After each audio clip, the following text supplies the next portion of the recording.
Nice and full. Oh man, foamy. What kind It's of all beer is good. it? What kind of beer It is is it? I don't know, man. I let my wife pick it out based on what it looked like, and it turned out to be a Risky. good decision. It was a Vienna style lager. I don't know what that means, but it's all right. I've got a But Cougar bait sitting right next to me. Give me a second here. Cougar Bay. We're going local beers here to Kentucky. There we go. But dude, I've been watching. I was just texting Mike. I've been watching this documentary on Netflix. This Hotel Cecil from Los Angeles. It's on Netflix, and it is crazy. It's about like this missing persons case, whatever. Yeah, I think one of my roommates was watching that It's pretty recently. wild. He loves it. He loved it. I think he finished it now.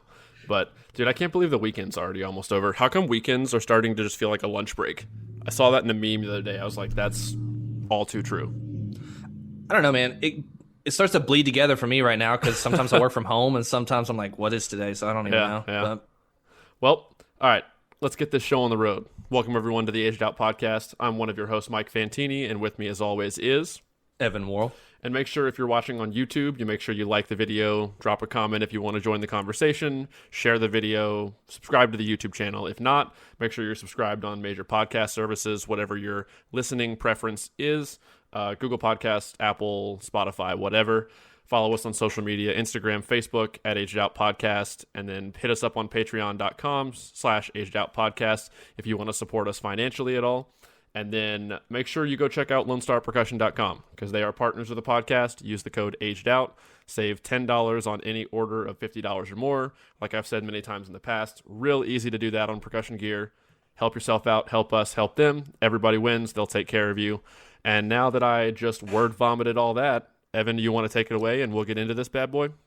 Dude, I thought that was actually a pretty good intro from you. I'm not gonna lie. It was Very one of fluid. my better ones. I wasn't going to toot my own horn, but it was one of my better ones, I will say. No breaks. So yeah, but pleasured and honored to have another guest from the West Coast, not by origin, but transplanted out there. Someone who was introduced to the activity from a very young age, much younger than I was. But joining us from out in LA is Aungst. What's up, man? Yo, how's it going, guys? I'm doing well. It is monsooning here, Raining in a lot. Kentucky. So flash Yeah, flood. the weather's pretty bad here too. It was like 70 today, so it was a little chilly. It was like 80 a couple of days ago. So Rough 70s. life. Yeah, it was kind of rough. I got a little sunburnt in the car though, so I'll give know, you it's- like you're sign giving it language hit. finger You're giving motions from like through the video chat here. Dude, that sounds terrible. You could go run outside. You could just read a book on a hammock. Sounds terrible. I feel so bad for you. Yeah, I know. Well, I got to put a sweater on at night too when I go walking and everything. It's a real big inconvenience. I just can't. It's like, I it's got to not get this out of here. thing I'm where you done. can I got to get out of here. walk I can't with listen to your shirt this. the whole time. Dude, Yeah, I've been it's been pretty nice. I've kept up with some of your like your Instagram stuff. Is your gym like outside? Yeah. So pretty much That's everything awesome. was shut down. We had a stay-at-home order for about 2 or 3 months in the winter, and everything was shut down. Even restaurants, outdoor dining, and things like that. And it was only takeout. All the gyms were closed. It was pretty strict. And talking to a lot of different people from different parts of the country, it seems like LA was probably hit the hardest. But yeah, luckily the gym, like the weather's not too bad. Like sometimes I'll go in the morning, like 6 a.m., 7 a.m., but it'll be like 50s or something like that. So I got to wear like some sweatpants, a sweater, but, and luckily it's not too humid out here either. So, you're not benching with the bar and the bar is slipping because you don't have the humidity. And so I'm definitely grateful for that. But, I got to drive like 30, 45 minutes to that gym now. So that's bummer. kind of a bummer. The LA traffic and everything. Well, I guess it comes with the weather. But Yeah. but yeah, man. We just really appreciate you coming on, joining us.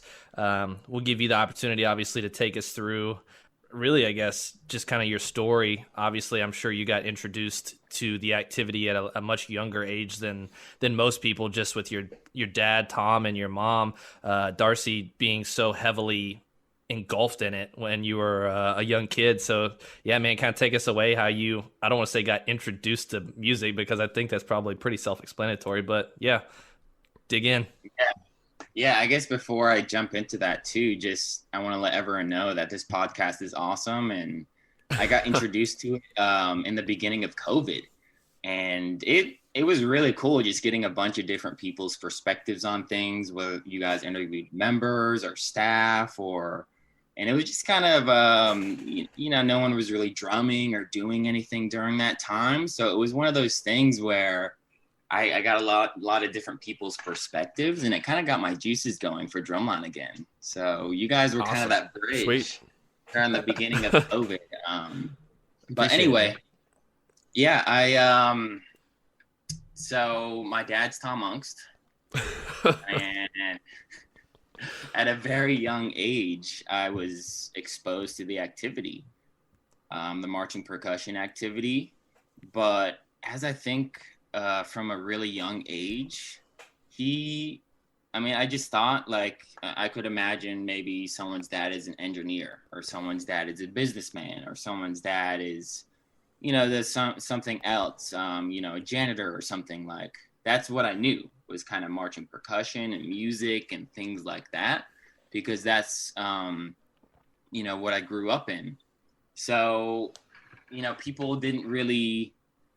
would say, oh, like, that's crazy. Your dad's Tom Aungst, and how do you feel about that? What do you think? And things like that about the marching activity. And how do you feel there's about all these that? questions about that stuff. But How do you feel about your dad? Well, I kind of like him. Yeah. I'd get that when I was maybe 6 or 7 years old, and I was like, I don't know what you're talking about, man. He wouldn't let me have ice cream last night. Snores pretty loud, and typical dad things. But so I was kind of around it for a while, never really appreciated it when I was younger. And then the first real finals I remember was 2005, that whole thing with that's a good one. Gillette Stadium. The Cadets won that year, and I remember watching like SpongeBob though in the in, like the booth, like the show was going on, and I just kind of wasn't into it. But that's kind of the first memory I have, like the real vivid memory of drum corps and things like that. But I really kind of found the hunger for marching percussion when I joined high school. Because before high school, you're doing the middle school stuff, the elementary. It's like, okay, cool, sign up, get the bell kit, like drum. Like, okay, yeah, it was fun, and you have some friends and things like that. But, I'd rather go home, play Call of Duty and other things like that, and basketball. And I was into sports and stuff like that. But, yeah, that's where I found my hunger was high school, because that's when we started competing. And then you really get those really motivated people or inspiring people, like this one guy, AO, I marched with. He was very Alex inspiring. Olivier. Yeah, Alex. Mike marched with him Fun too. fact, I marched with him too. 2010. Blue Stars, right? Yeah. He was extremely young. I actually stood right next to him.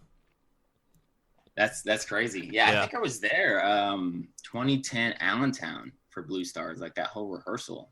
You probably were. It would not surprise me at all.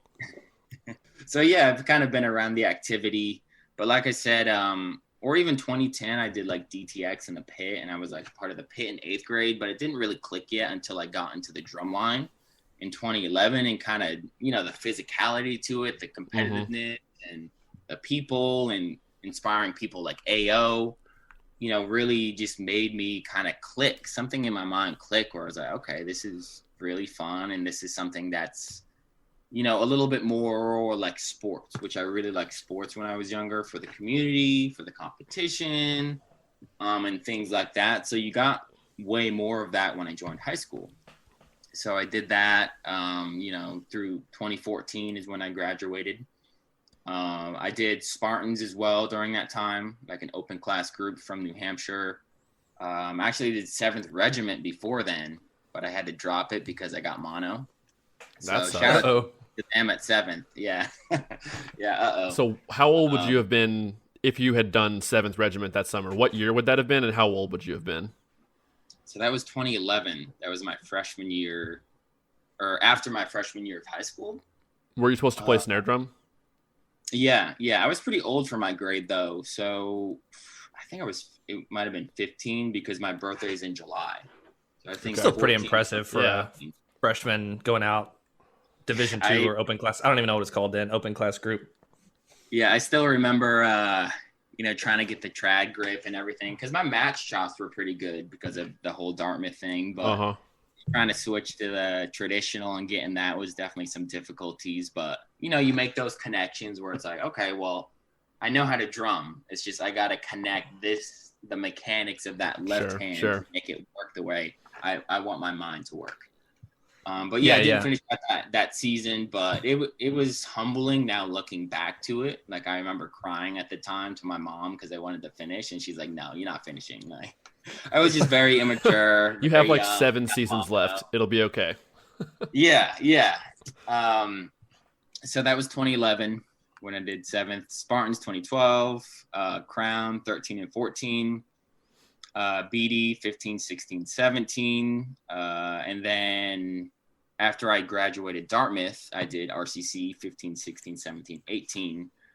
So a good amount of years marching, but ended up compiling 6 WG or 6 gold medals between those ensembles. Wait, I did not. Yeah. Time out. What?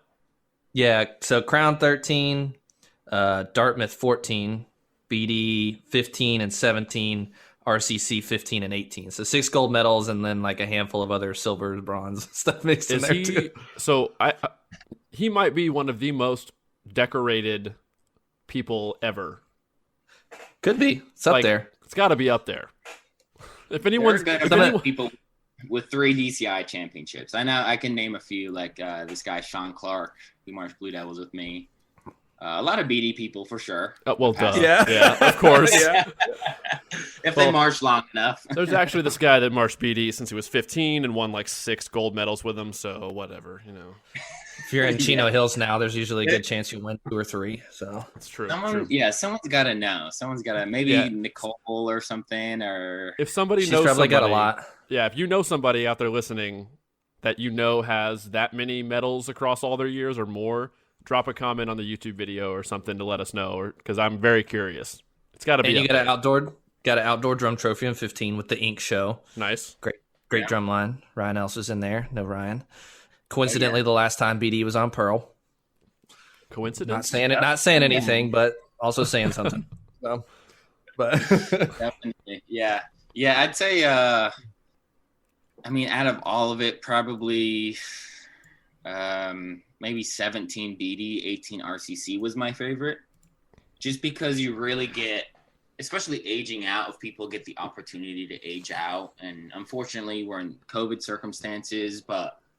I know Sean Vega says this a lot too. Aging out is kind of like your graduation, where you do all these years, you get the time in, and sure, it's fun and there's a lot of stuff going on, but you always have that age out in the back of your mind. And then finally getting to that age out and experiencing that, and you get the full awareness of what's been happening before that. Like I said, when I, was crying to my mom in 2011 7th Regiment, to like Crown was a great show, to all the ups and downs. Like I'd say 17 BD was a good cap, which was like a tribute show pretty much to past Blue Devils, and 18 RCC, which was a tribute show to past RCC groups. So it's pretty cool just being in both tribute shows and, aging out and I guess kind of closing that chapter for marching. So it was definitely a good time, and just a lot of different varied experiences, which was pretty cool. So you talk about varied experiences. Why did you when you left Crown was when your dad left Crown, right? When he was no. Yeah, my dad was there. What years was he there? I know he stayed through 15, I think, at least, because that was the Inferno show. All right. I want to say 15, 16 he was there, so for 2 years, because I remember after 14 Crown, so for 13 Crown we only had like 1 vet in the snare line. Like there were a lot of vets in 13. 14 we had a good amount of people, like half the snare line back, and then after 14 though there was a staff change, and then a lot of people kind of separated. But I remember him calling me saying, hey, you want to come to Crown, blah, blah, blah, things like that. And I was already in California at the time. And I had my mindset on Blue Devils. So I was like, I don't think it's going to work out, things like that. But, He's like, what do you mean it's not going to work out? Get your ass over to Crown. Yeah, exactly. So there was just a lot, I guess you could say, after 14 Crown, just from a member's perspective and a staff perspective, it was almost like starting fresh in a way. Mm-hmm. And I had a great time at Crown. And it's one of those things, too, where you think it doesn't really matter what place you're in. I think always just trying to get better and moving forward, for me at least, keeps me hungry in that group. Like always having that potential to move forward. And I guess after 14 Crown, I just didn't really feel that potential to move forward anymore, just from the people that were already there. It just seemed like I know a lot of other people were going to Blue Coats and other things, and there are a bunch of staff things happening. So when you kind of hit that wall where it's like, okay, am I going to move back? Is it forward? Or you kind of have that question. I guess that's when it's time to kind of move on and do that next thing. And I guess that's kind of just in life too. Just trying, even if you're like, we might talk about weightlifting, even if you're the benching like the bar only, as long as you're making those improvements, I think that's such a big thing. And it doesn't matter if you're like the weakest dude. Like making those improvements, it just fuels you, right? It's so so I felt funny. Like RCT and PD was that thing. It's so funny how many people that were marching percussionists end up getting into weightlifting in some way because of that same kind of progression that you just like illustrated right there, or just kind of talked about. It's that so tangible. Yeah, it's like, oh, I can lift a little more weight today, just like when I was drumming, I can play this exercise a little faster today than I could yesterday, or a few more times in a row. And it's like the same kind of, it scratches that habitual progress itch, I think, for a lot of us. Yeah, and like that graduation too. It's like going through the activity from step 1 to step 10. I know like some of the tricks in the process to getting to step 10. Now, other things in my life, like I'm doing real estate right now too. I have the first couple steps, but I have the roadmap of how to get to that elite level because I did it in this other thing. And I kind of maxed that out to a certain way. So I can use some of those tricks. Like I know a big one is like reaching out to people or finding a mentor or finding someone to help you. Like that's really a big connection for me.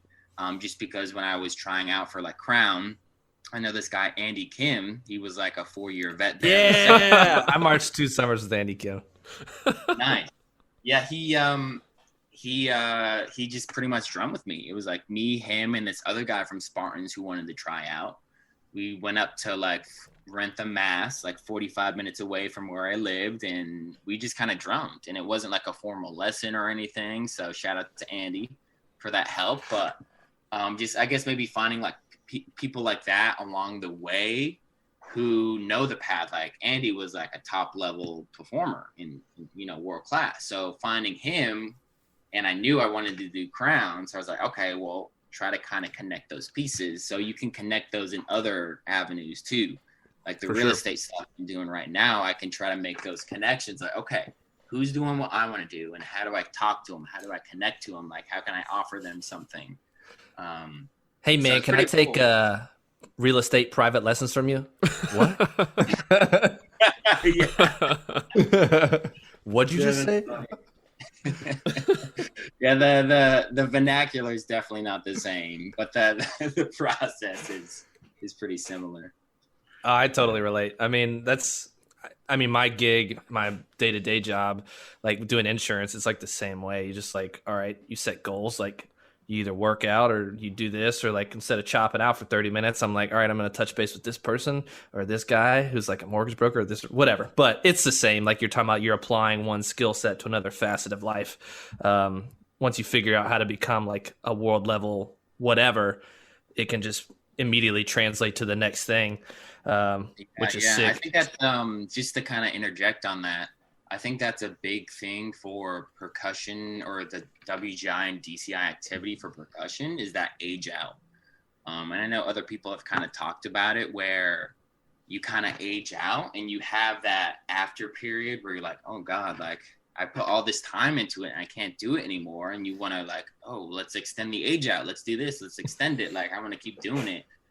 But it kind of gives you that learning lesson where it's like, okay, I achieved this at such a high level, and you can kind of move on into different things. Like it doesn't all have to be about that one experience per se. You can create other things, or even now just teaching too. Like if people had the opportunity to keep marching, maybe there wouldn't be as high level teachers as there are in the drumline activity For too. sure. So I think that's probably why it's, at least I'm a big proponent of, or a believer in keeping that age out, just because it's like that graduation in a way. And you kind of have that in the back of your mind. Makes sense. And it just keeps the wheels churning. I mean, it allows for new people to experience the same thing that we all did. And I don't know. I've always said, like, if you just watched a bunch of old people, it'd just be the same people year in and year out.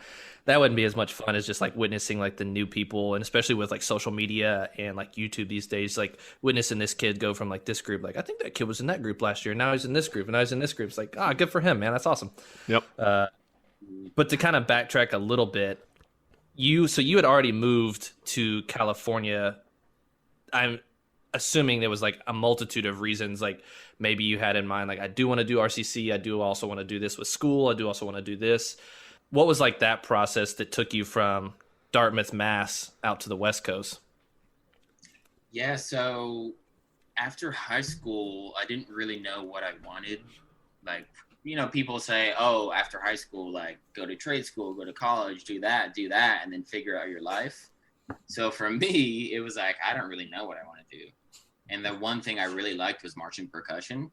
So I remember, so after I finished that summer of Crown, I went back home and I had like 3 days to really decide if I'm moving out to California, because they had like RCC fall marching band auditions coming up that like 3 days away. And I just remember me and my mom just sitting there at the kitchen table, and she's like, all right, what are you going to do? And just really processing like, okay, am I going to just move everything and go to California and just start new? Because I didn't really know anyone at the time, but I was really inspired by the, 2012 RCC show. The Gift. Shows. Like once I saw that show, I was like, all right, it's over. Like I really liked Rhythm X as well. Like 2010 Rhythm X, I saw that finals. That was pretty hype being in the audience. That's one of my favorite shows. But yeah, after the RCC 2012 show and just how they moved visually and everything, I knew, I was like, okay, I want to like I was saying before, kind of upgrade what I'm doing. Because there weren't a lot of local groups in like near New Bedford that I can go to. So I was like, okay, well, why not just fly out and just do the RCC thing? Because I didn't really have other things going on. So that's kind of what I did, is I just kind of flew out there. And also the connection of Nick Arce. He taught Crown in 2013, and he's been the snare guy at Blue Devils since 2014. I did not know he did a summer at Crown. Yeah, he was the tenor tech at Crown, and then 14 Blue Devils, he was the snare guy there. So it's pretty funny how like what a talented individual. I'm gonna march quads at BD, and then I'm also gonna tap off at BD. So it's like, okay. But just some of the stuff he was saying, I remember at Crown, I just like look at my hands, I'd be like, I didn't know you could do that. Like, what do you like? I wanted to dig deeper in the philosophy he was bringing. And just from talking to a lot of West Coast people, I guess it derived from like Jeremy Summers, like, and a lot of those quad guys and like the Blue Devil lines from that time, like 08, 09, 10, even 11, 12. Like you can think of a lot of Blue Devil lines that were really good tenor players. And he kind of brought some of that philosophy with like efficiency and how to move your hands and mechanics. And it just kind of blew my mind. So I was like, it kind of felt like something missing in a way. Like, okay, I was getting this great instruction, but I wanted something else. I wanted that full umbrella of the marching experience, not just, like we said, like my dad was my teacher for a while. And I didn't want to be that person who was just kind of latched on to him the whole time. I wanted to kind of do my own thing.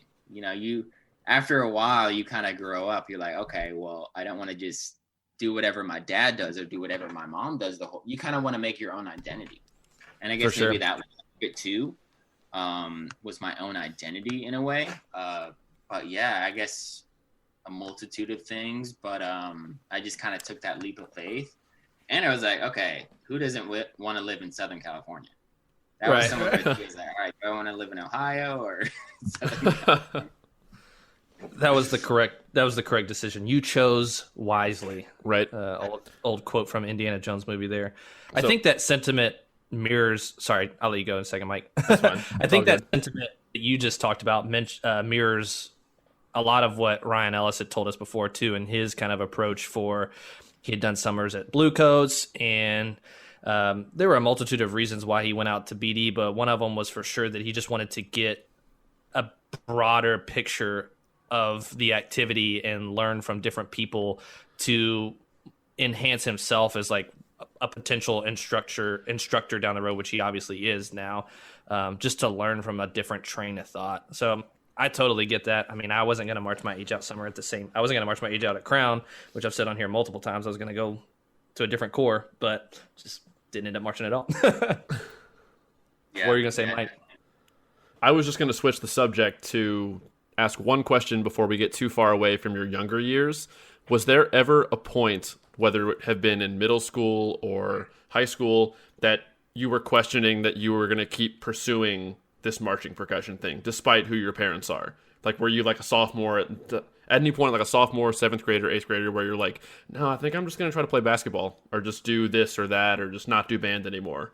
Or was it just once you decided, like, that was it for you? Yeah, I'd say when I was younger, like elementary, middle school, I was really into baseball.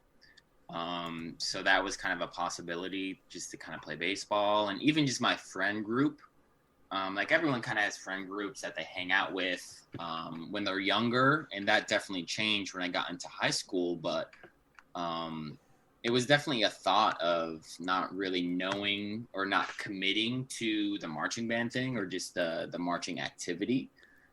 So that was definitely a thought, but I mean, once I got into high school, I was pretty much locked in and I really liked it and just kind of the community aspect of it. Sure. But my freshman year was definitely hard. I'm sure like a lot of people, when they first get into it, it's very overwhelming and you don't really know the culture. And I think I think the biggest thing for me though was just the culture aspect of it and just the intensity of it. Because it was way more intense than sports. Because, you know, when you're younger with sports, you maybe have some like, you know, dads or something coaching and they don't really know what's going on and things like that. But when I got into Dartmouth, it was like, okay, this dude knows what's happening and he's very intense and there's a certain standard to what's going on. Sure. So it was just definitely overwhelming, especially just doing snare too off the bat. But my dad definitely tried to help prepare just my hands. But just the culture and the intensity of it, you're not really ready for it. And just what to kind of expect. I just The can't culture imagine there- having that resource at home all the time.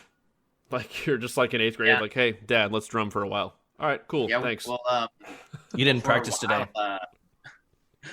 For a while, we'd actually kind of fight about it because, he would kind of be... He was very like methodical, and it's great that like now I really understand, but he was really about that consistency and like, okay, every day try to practice for like half an hour and things like that. But for me, being elementary, middle school kid, we just kind of fight. I'm like, no, I don't want to practice. I don't want to do that. I'm just going to play basketball. We kind of fight. It was just me being immature and him just trying to show me. And after a while, I was like, all right, just do what you want. And actually, I took private lessons with this guy, Neil Sylvia. So I didn't actually learn. My dad didn't really actually teach me to drum. Like I'd kind of ask him for advice sometimes, but someone else kind of taught me from 3rd grade. I started taking lessons all throughout high school. So he kind of taught me. And if I asked my dad, he'd kind of give me tips. But it's one of those things where, I don't know, maybe it's just me. I wasn't thinking this, but I wanted to kind of experience my own thing maybe when I was younger too. Yeah. You don't always want your dad there saying, no, shoot the layup this way. No, do that way. No, do that. Because he's a master of what he does. So he knows all those little things that you do wrong. And I always hear him beforehand, like, okay, take out the trash. All right, do that. Do the dishes. All right, laundry. All right, drum. It's like it gets to be. It probably helps hearing it from somebody else too, because like you're just saying, like your dad's like, all right, this is the same thing that you do with every other part of my life. Like hearing it from an outside perspective, I'm sure hits home a little bit more. It's like you show up and he's like, I know you didn't practice enough, and you're like, yeah, you're right. Yeah, when I got older, it definitely helped a lot more. But when I was elementary, middle school, you're just going through puberty and there's a lot of emotions going on and there's just a lot to it. So it definitely got a little tense at times. But when I got older, it's definitely nice now because, with cadets and things like that, we'll just sit down and talk and just drink and do whatever. And it's really cool just to kind of have that connection with my dad now. It's like we both have that higher level understanding, and that's his career too, right? And that's part of my career as well. So to kind of have that connection now is very fruitful. But when I was younger, it was definitely difficult. That's for sure. You talked about the intensity of the culture at Dartmouth, and I've watched some interviews that I think it was your mom. Does she do all the costuming and stuff too?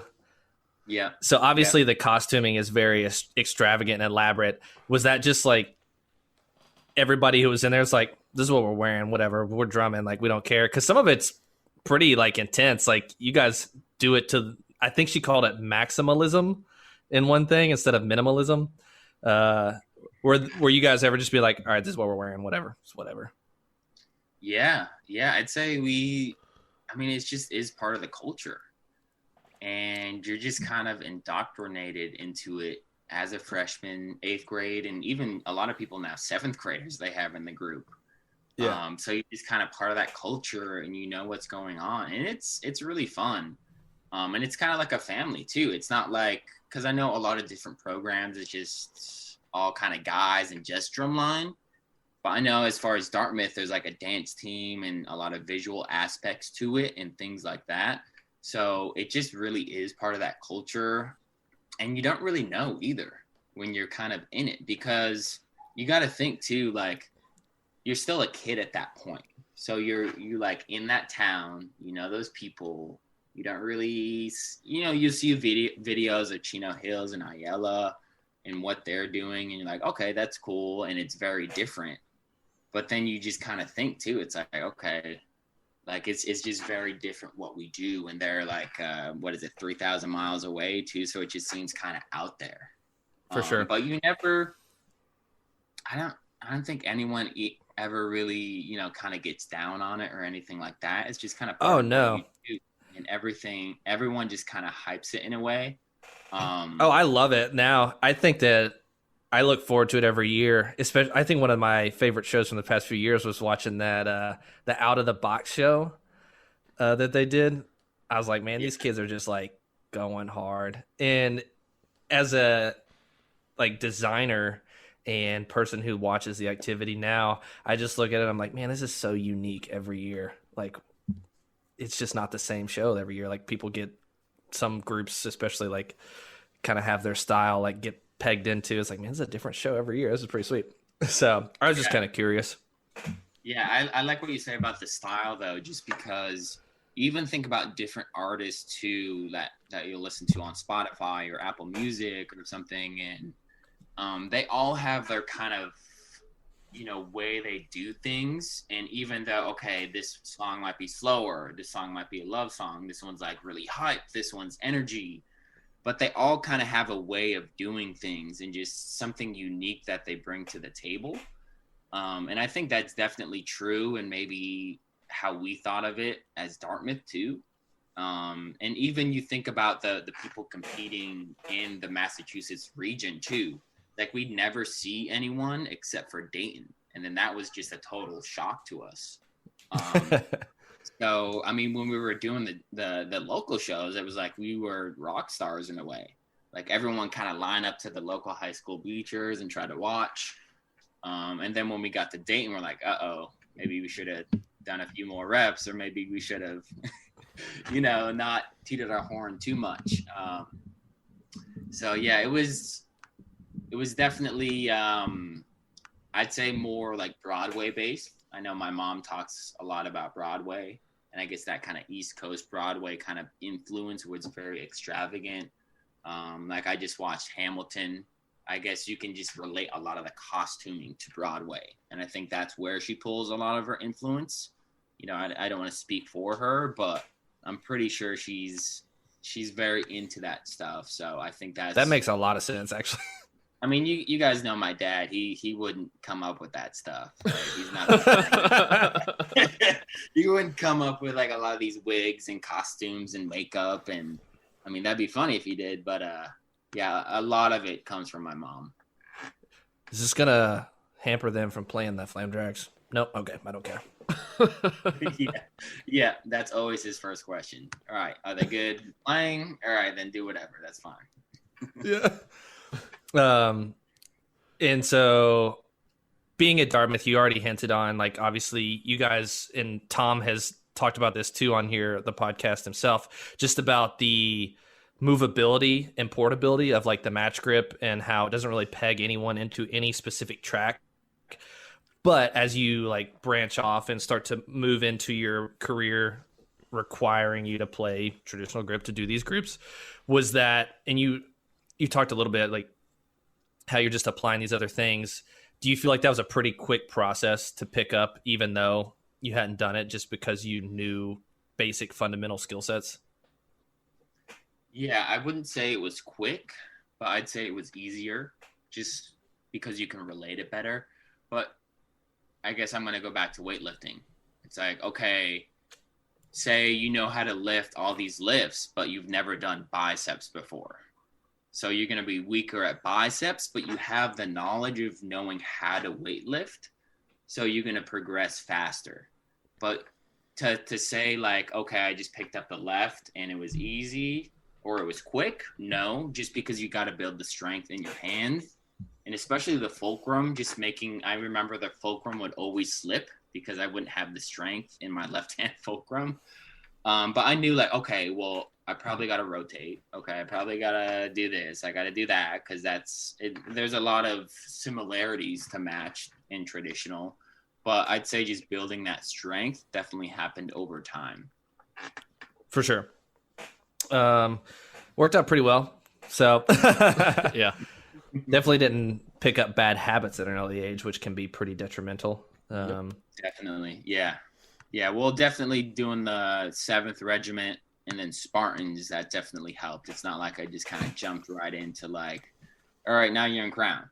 Like that would have been a difficult transition. Like, okay, maybe musically there's some similarity just from world class, I guess music you could say, but just chopped itself. Like I think there's so much to do a group. Like some people, I know some people ask me questions, or students or members nowadays saying, hey, well, I can just get better at home over 3 months and save $4,000 or whatever the fees are. So why don't I just stay home? But I think there's so much to just doing a summer and just getting that experience and just, I guess, being more calloused.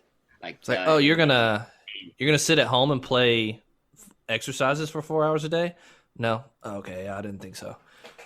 Yeah, it's hard to have that kind of dedication to you, right? It's like you wanna make it easier for yourself. You don't want to make it super stressful where you're like, okay, well, I got to drum 4 hours every day, and then at home you're not going to do that. You're not going to drum 4 hours every day. You're not going to have that kind of discipline.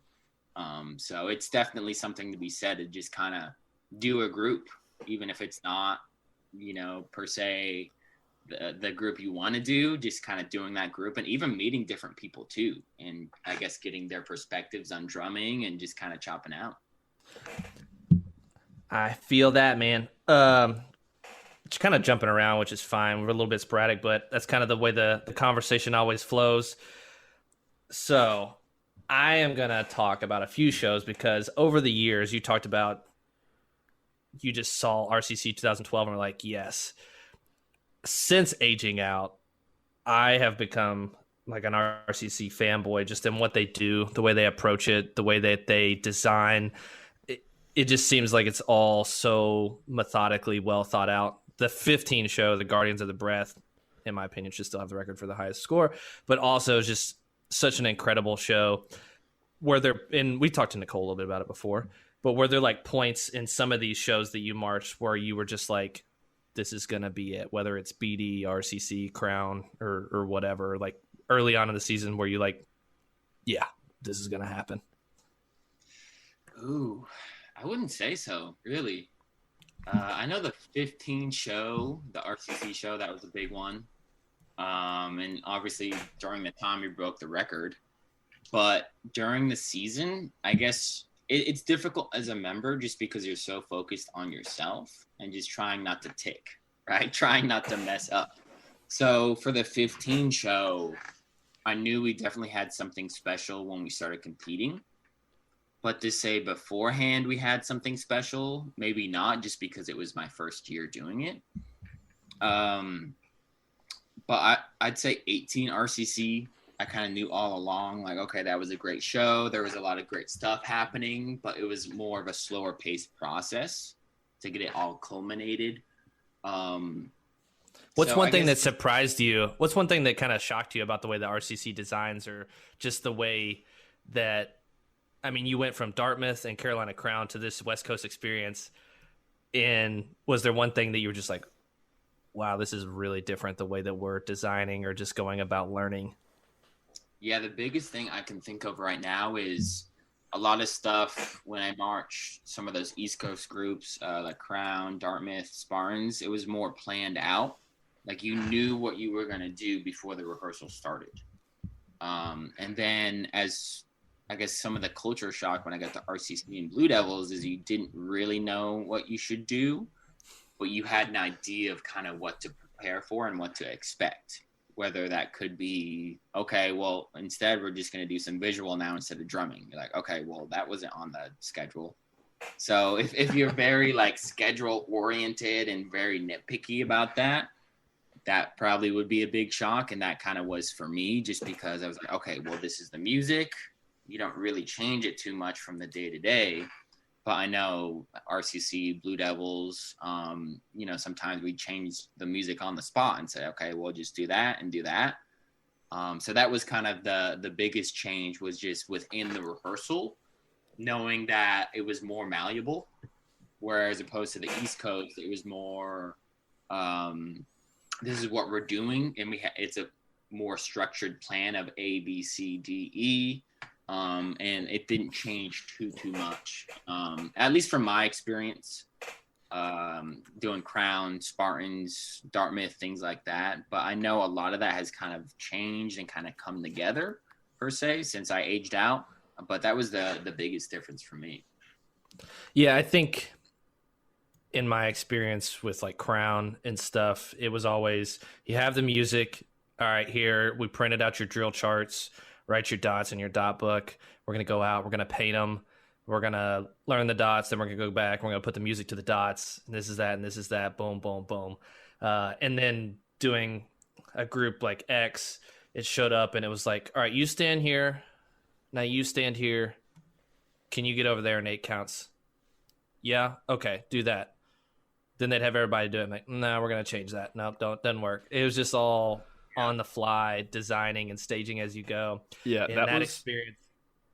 No, like, go ahead. That experience for, like you were talking about, 2010 was my first year with the Mag, so I was just like, what is happening right now? Like, what are we just like wasting time? Like, or is it just like making this stuff up? And I didn't really know much about Tim Fairbanks at the time, other than I guess this dude knows what he's doing. I mean, they just won 2 gold medals, so whatever. Here we go. Well, that was something you had told me about the process when I was doing it in 2011 before we first started learning drill, and I didn't believe you, like how scattered it would be. I did not believe you at all, and I was like, well, we'll see. And then literally he's not lying. It's like, can you get here to here in 12 counts? And even if you said no, Tim would go, well, just keep trying, and if you can't do it in like 2 weeks, then we'll look at it.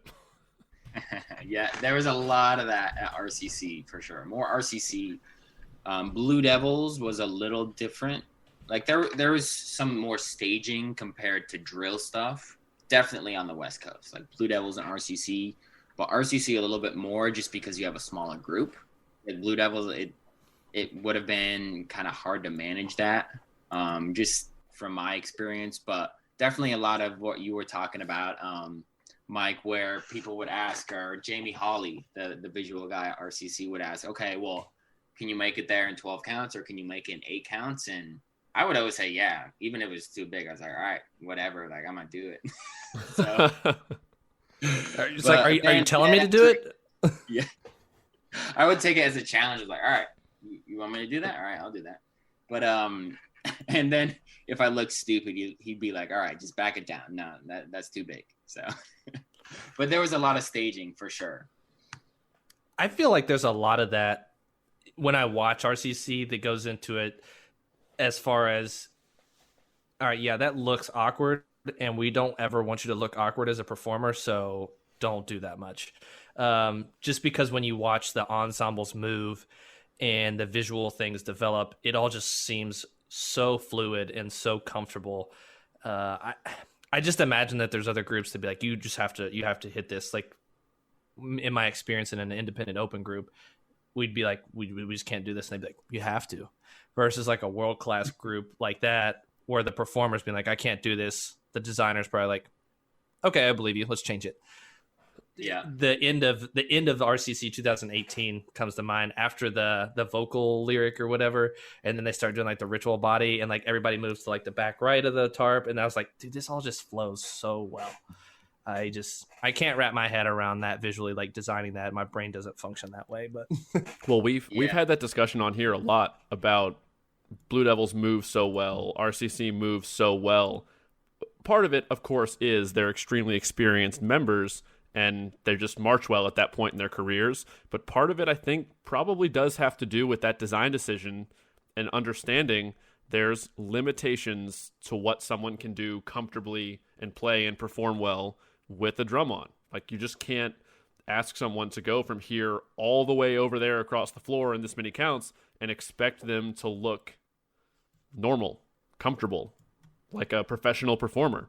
I think it goes hand in hand. Again, they are obviously very experienced and skilled, but there are limitations, and more nowadays people are acknowledging that. But I think in the past, a lot designers would just be like, well, this is what I need you to do, so you're going to do it. Instead of forcing the designer to be more creative and say, okay, I as a designer need to work around potential limitations. Maybe the performer in that spot is 4 inches shorter than, and make it literally not, you know what I mean? Like, there's just things like that. People used to just say, do it. And now I think they're more taking that into account to make sure the performers look comfortable and professional and good at all times. Yeah. I like what you said too, Evan, where you kind of have that member interaction between the members and the staff. I think that's super important too. Or even just, okay, maybe it's a big move and it's difficult, but having that transparency where it's like, okay, I know this is a big move, but everything else looks good. If you can just make it look good, it'll be perfect. Like, I know that sometimes that's kind of how it was at RCC, where it's like, okay, well, the whole group looks good, but maybe it's 1 or 2 people who just take the brunt of that move. I guess you could say kind of the ends of the snare line when you do a pinwheel in drum corps or something. It's like, okay, well, that looks sick, but the ends are kind of getting shafted on this move. So if we can just make the ends look good, then, the whole thing is going to look better. So maybe just, I think being transparent, I think helps a lot. Or even just saying, okay, well, what's your input on this? And this is my input in finding that agreement. But at the end of the day, I think, just kind of being transparent with it and not just kind of forcing them and saying, all right, well, just do it, because you signed up for it. So for sure. An open dialogue is super important. I noticed things too in the lot when we actually watched that. We were in the RCC 18 finals lot. Mike and I were. Yep. I think one of the end snare drummers was like, "This kid's in my way," and I was sitting there. I was like, "Well, I'm not a kid. I'm like 8 years older than you, and don't push me." But I wonder who that was. Maybe Carson. It was whoever was somebody was having like a drum issue or something. Like they weren't where. Yeah, or something, or I don't know what's going on, but whatever. I was like, all right, I'll get your way. Just calm down. But there are things that RCC does that I've kind of picked up on. Like they almost like showcase like sections. Like it's like, all right, I'm gonna have this individual person play this lick in the lot in front of the entire like crowd that's warming up, or we're gonna like work on this project or this project. Was there a difference in like the rehearsal scheme or just like the rehearsal protocol that you noticed from like going east to west, or even difference from like BD to RCC in how like you guys broke down stuff or checked stuff? Yeah, well, I remember breaking some of that stuff down a lot that you're talking about RCC 2018. That was definitely nerve wracking, but I think it was Matt Regwa's philosophy. He teaches there. And his whole thing was making the practice as close to the performance, or even what you do in SoCal, close to the performance. So we do a lot of those things in rehearsal. So for us, like people playing it individually, we were used to that. And Dayton, there's a lot of nerves going on. It's like, all right, I gotta not mess this up. But you kind of had that during the rehearsal too, where it was more individually focused. So going back to your question, there was more individual focus in my experience with what I did at RCC and Blue Devils compared to the situation I was in Crown and Dartmouth. Like Crown and Dartmouth, it was more you kind of get reps together, or even I remember for a lot of auditions, you would play individually more like in a separate room. Like you go in a separate room and have your individual audition, and then you went back to the main room and okay, maybe they'd ask you to play a couple things down the line. But that was a big thing for Blue Devils, I know specifically, is you just kind of play things down the line. You don't really play together, which was a big culture shock when I went there in 2015. I was like, all right, we're just going to play it 2 times together and then down the line. It's like, okay. And then everyone would play it. It's like, okay, next exercise, play it together. And then, all right, down the line. All right, next one, play it. So there was definitely a lot of that to get used to. And just kind of having that confidence to play individually too, and knowing and really being prepared for that. I definitely was caught off guard for that, just because that the camps were so different. But as far as the rehearsal itself, I'd say they're more similar, but the audition process, definitely more emphasis when I was at Blue Devils and RCC compared to Crown and some of the other East Coast groups I did. So that was a big one. But as far as rehearsal, maybe not as much. That makes sense. I mean, you see videos pop up on YouTube of like somebody's playing in the Blue Devils audition, like the spree that was just made up on the spot. It's like, all right, here you go. Let's see what you got. I feel like that's one thing that Tim Jackson brought to Rhythm X from his BD experience, because we used to do that too. We called it the American Idol audition. Yeah, it does feel like that. And I think it's something to get used to too. Like at first I was terrible at it because I didn't really know like that was what was expected in a way. But I know, especially in my last year, I knew what to expect. And I knew, okay, I had to play individually and all this stuff. So it's just, I guess going back to, Andy Kim, and I was prepared for Crown auditions because I saw the Crown drum line through Andy's eyes. Like he was like, oh, they're going to do this at the audition. They're going to do that. They're going to do that. So I was like, okay, I'm prepared for this. Like I know what to expect mentally. And I feel like a lot of people are thrown off just because they don't know what the group's about and how they rehearse and things like that. And that's definitely super important to take into account. I think that segues really well into what we'll kind of hit next, which is tying your experiences as a member into what you're doing now. Obviously, you mentioned you went from like Crown to BD to get this just full umbrella of the activity.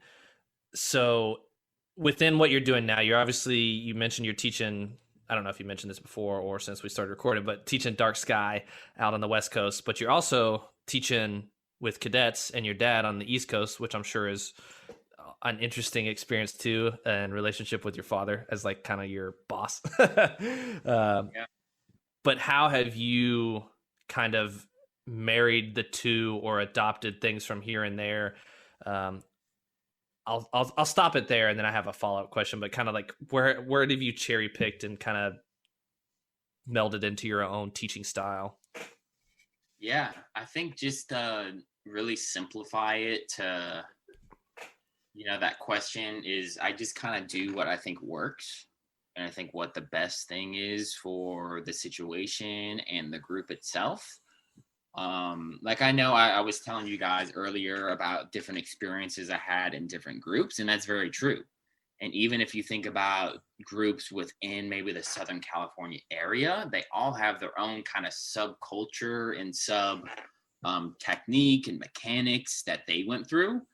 So I think I definitely got a varied experience as far as like a marching member in general, where maybe they only march like their local groups or things like that. Maybe they go do independent. But as far as like getting everyone's perspective and teaching, no. But I think for me, trying to marry the cadets and dark sky together is just I teach how I teach. It's not necessarily like I go to cadets and I'm like, okay, well, I got to put on this hat. And then I go to dark sky and I put on this hat. Okay, I go to this high school I teach and I put on this hat. Yeah, there's different like ways how I run things maybe, or how I rehearse the group depending on their level and what they need, the skills and things like that. But as far as like what I believe for mechanics, like how you should play, and things like that, it's pretty much the same. But I'll say just definitely getting staff's input on it too. I think that's super important. So whatever the other staff says, or even you have higher up staff saying, okay, this is how we do it, just really saying, okay, this is how we do it. And then if I have something to say, maybe bring it up with them. But I hate people who kind of go to all these different groups and just kind of try to bring what they do to that group and just kind of blow everything up. Like, I think you definitely have to teach like how you would teach normally, but you got to make sure it's what the group does, right? It's like you got to adhere to like the battery manager, like the higher up, the designer, what they were thinking with the music and stuff like that. But as far as my like teaching style for cadets and dark sky, I'd say it's definitely just kind of how I teach any other group. I think that's just how it should be. I mean, if you're trying to change yourself to fit a mold, then probably not going to be an effective teacher or as effective as you could be. So yeah, I completely agree and understand that. And I know your dad, you'd mentioned like, vamping off the other staff members and stuff like that. I know your dad, when he was on here, talked about like people coming to him with ideas, and he's like, all right, I'll listen to what you got to say and we'll see what we have. Has that been pretty fun for you to just be like, hey dad, maybe we should try this, or like, what do you think about this? And him being like, okay, or that's stupid, or sure, maybe not. But how's that like collaboration been? Definitely. It's been awesome. I'd say it's not as much me going to him. I think he does a lot of things where he's like, okay, we'll do that. Or even for the cadets body, like I've written a lot of the body at the cadets, and he You just can kind of tell. said, all right, we'll do, there's 12 counts, do something. And he'll like push me in there. And I'll be like, okay, we'll just do this and this and this. But I'm sure he's like, you've done way more body than I ever did. You go figure it out. Yeah. He's good at that though. He's good at delegating, what to do, or he knows his weaknesses, and just kind of having people kind of fill in those gaps.